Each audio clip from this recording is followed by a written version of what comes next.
paraît normal ce 31 décembre à Cologne.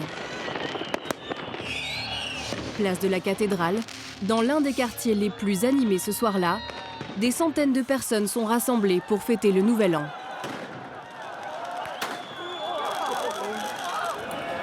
Mais très vite, la soirée va dégénérer. Des jeunes, alcoolisés, lancent des feux d'artifice au milieu de la foule et commencent à s'en prendre à des femmes. Certaines s'enfuient en courant.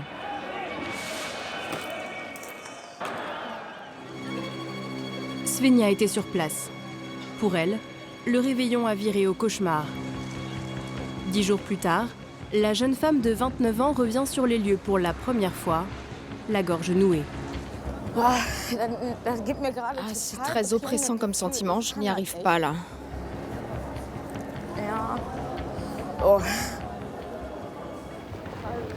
Ce soir-là, Svenja est avec une amie.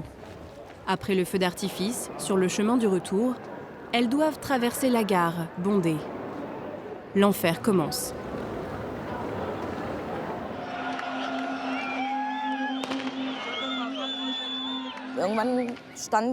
On s'est retrouvés au beau milieu de la foule. Impossible d'avancer ou de reculer. En fait, c'était ça qui était le pire. Des gens se sont jetés sur nous, ont fouillé dans nos poches. Ils essayaient de nous voler nos affaires et ils nous tripotaient, ils nous touchaient entre les jambes, sur la poitrine. Je me suis sentie atteinte dans ma dignité. Je ne pensais qu'à une chose, j'espère que je ne vais pas me faire... J'espère que je ne vais pas me faire... C'était vraiment ma plus grande peur. Michaela, 18 ans, a elle aussi failli être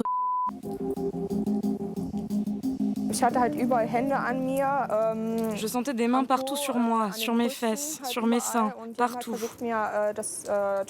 Ils ont essayé d'enlever ma veste et d'ouvrir mon pantalon. Mais là, j'ai commencé à me débattre. En fait, ils ont vraiment essayé de me déshabiller complètement, à me mettre nue devant tout le monde. Je me suis vraiment sentie humiliée. Ils me touchaient partout et ils continuaient comme si de rien n'était, alors que j'essayais de me défendre. Ce soir-là, les agresseurs n'hésitent pas à s'en prendre à des filles, même lorsqu'elles sont accompagnées par leurs parents. Pour le réveillon, Cordula et Uwe Beister avaient quitté leur pavillon pour dîner en famille dans une brasserie près de la gare. Lorsqu'ils en sortent à minuit, leur fille Tabea est brusquement saisie par un homme.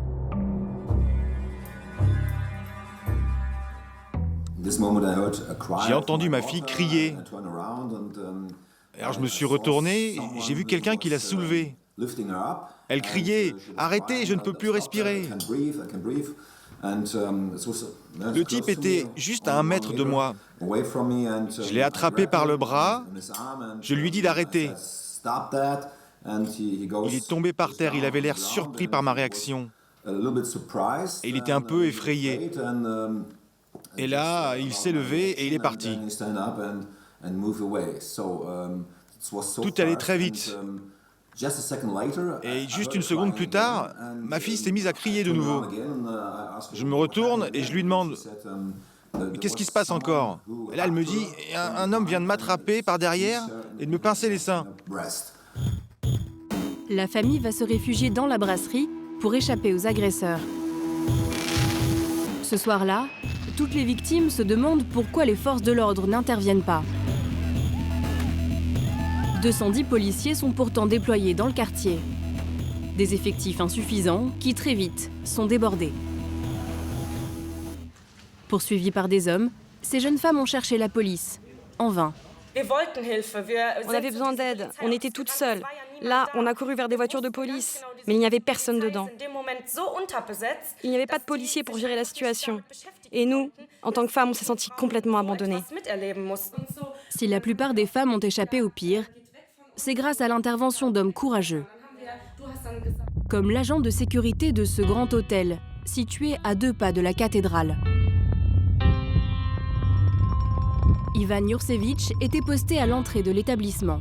Cet ancien boxeur a sauvé 2 filles, prises en chasse par des inconnus juste devant l'hôtel. J'ai vu ces types et je leur ai dit « Qu'est-ce qui se passe là? Allez-vous-en » Et ils m'ont répondu « Mais c'est nos copines !» Je leur ai dit « Non, non, partez, c'est bon là !» Et ils m'ont répété « Non, ces filles sont avec nous !» Du coup, j'ai demandé aux filles, c'est une blague là, c'est quoi le problème? Alors les filles m'ont agrippé, elles m'ont dit non, non, ils ne sont pas avec nous, on ne les connaît pas. Je vois que le gars s'avance vers moi avec une bouteille à la main. Et là, je lui ai donné un coup de pied. Exactement comme ça. Au lendemain des événements, seuls des débris dans le quartier de la gare témoignent de cette nuit de violence. Les victimes, sous le choc, ne se manifestent pas immédiatement. Mais dans les jours qui suivent, les plaintes vont s'accumuler.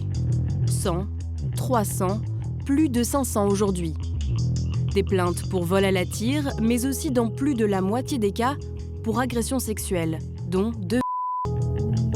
La police locale, qui n'a pas pris la mesure des événements, est montrée du doigt. Son chef, limogé. La question que tout le monde se pose alors, qui sont les agresseurs? Ce groupe d'amis qui était sur la place le 31 affirme avoir eu affaire à des étrangers. Ils avaient tous des cheveux bruns, il n'y avait que des hommes. C'est ça qui est un peu effrayant, il n'y avait aucun visage familier, aucun n'avait l'air allemand, ils parlaient entre eux une langue qu'on ne comprenait pas. Je ne pourrais pas vous dire exactement de quelle origine ils étaient, mais ils avaient tous les cheveux noirs et beaucoup portaient une barbe. Une description rapportée également par d'autres témoins. L'affaire tourne à la polémique. L'extrême droite s'empare du débat. Pour les mouvements nationalistes, les coupables sont tous trouvés. Ici, c'est l'Allemagne, pas l'Afghanistan. Ces militants accusent les réfugiés qui ont afflué en masse en Allemagne. Plus d'1 million l'année dernière. Mais certains témoignages vont orienter les enquêteurs vers une autre piste. Cette étudiante, pressée de prendre son train, a elle aussi été agressée par un groupe d'hommes le soir du Nouvel An. Il parlait français, l'arabe et un peu l'anglais, mais c'est tout. En français, il dit bon anniversaire parce qu'il voulait dire bonne année. Des agresseurs francophones. La police fait le lien avec une enquête en cours. Depuis des mois, elle tente de démanteler dans plusieurs villes un réseau maghrébin de pickpockets et de trafiquants de drogue. Des suspects sont régulièrement interpellés pour vol de portable. J'ai rien fait. Il y a une preuve que j'ai fait quelque chose. On a trouvé qu'il y a une preuve. Juste après le Nouvel An, la police arrête un jeune Marocain nommé Issam. Les enquêteurs retrouvent sur lui un téléphone volé et un autre élément troublant. Cette feuille jaune sur laquelle on peut lire des expressions traduites de l'arabe à l'allemand. Gros sein, je veux baiser, je veux t'embrasser. Mais il est rapidement relâché après sa garde à vue. Est-ce que vous avez commis des vols et des attouchements le soir du Nouvel An à Cologne? Non, j'ai rien fait. Je vous jure. Alors comment expliquez-vous qu'on ait retrouvé ce papier sur vous? Je trouvais cette feuille par terre. Et je l'ai mise dans ma poche. Quand la police m'a fouillé, ils l'ont juste retrouvé sur moi. À ce jour, toutes les pistes sont encore étudiées.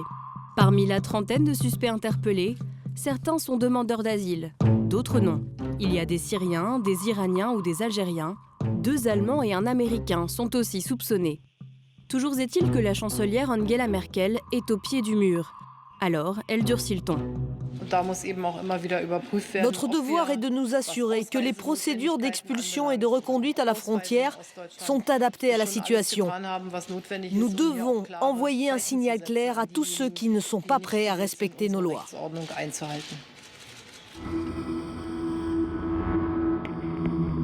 Sur le parvis de la gare à Cologne, la police a renforcé sa présence. Les effectifs ont été triplés depuis les événements. Mais les contrôles et les interpellations ne rassurent pas vraiment les habitants.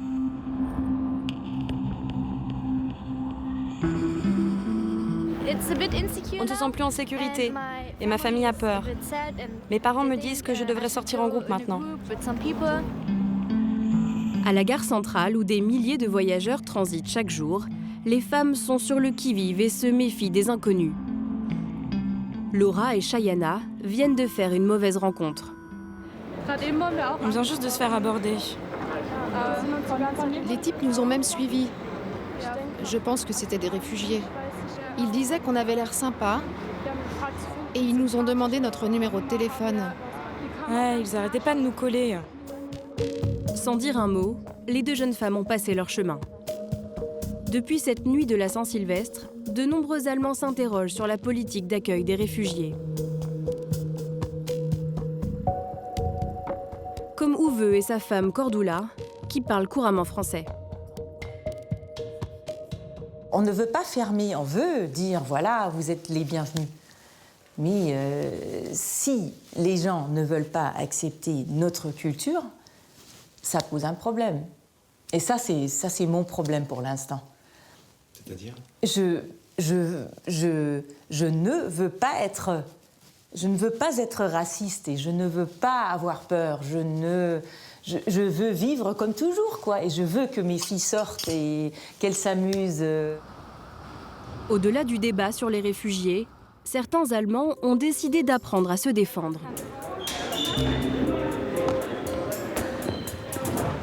Dans ce club de sport du centre-ville, le cours d'autodéfense pour débutants affiche complet. Non, là, il faut pas reculer. Tu tapes 1, 2, 3 coups et après tu recules. Ici, on apprend le Krav Maga, un sport de combat redoutable qu'on enseigne dans les écoles de police. Après les événements dramatiques de la Saint-Sylvestre, la clientèle a un peu changé. On a beaucoup de femmes aujourd'hui. En fait, il y a beaucoup de femmes qui veulent apprendre l'autodéfense en ce moment. Avant, il y avait surtout des hommes. Maintenant, il y a 3/4 de femmes, c'est l'inverse. Regarde, si un mec te serre comme ça, ne cherche pas à donner un coup. Pense d'abord à te dégager. Aujourd'hui, Nicola, cette étudiante de 21 ans, vit dans la crainte, comme beaucoup de jeunes Allemandes.